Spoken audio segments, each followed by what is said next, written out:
Good day everyone, I'm Ardhen Paculaba from BSBA FM3B, and our topic for today it's all about anatomical movements and some example of it. So what is anatomical movement? When we say anatomical movement, it is the act or instant of moving the bodily structure or as the change of position in one or more of the joints of the body.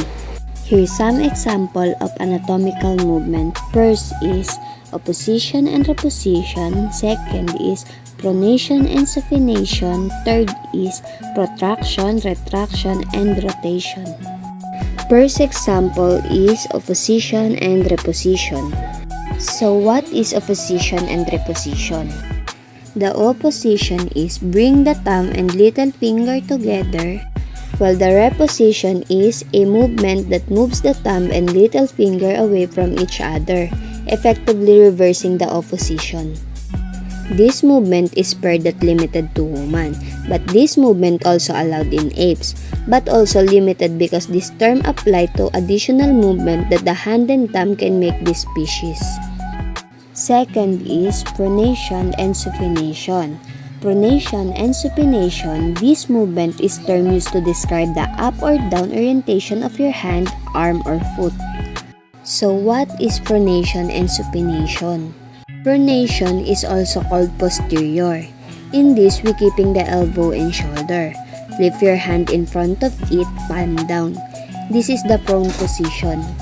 These terms also apply the whole body when the back is lying down. The body is lying down. When lying on the front, the body is flat. While the supination is also called anterior. This movement has some confusion due to the medial and lateral rotation, but the difference is subtle. With your hand resting on a table in front of you and your shoulder and elbow together, bring your hand back behind it, palm up. This is lying position. Lastly is the protraction, retraction, and rotation. So what is protraction, retraction, and rotation? Protraction is described the anterolateral movement of the scapula on the thoracic wall which allow the shoulder to move forward. In practices, this is the movement of reaching for something. And the retraction refers to the posteromedial movement of the scapula on the thoracic wall causing the shoulder to move backward or getting something. While the rotation is all about the movements made about the longitudinal axis and the transverse plane.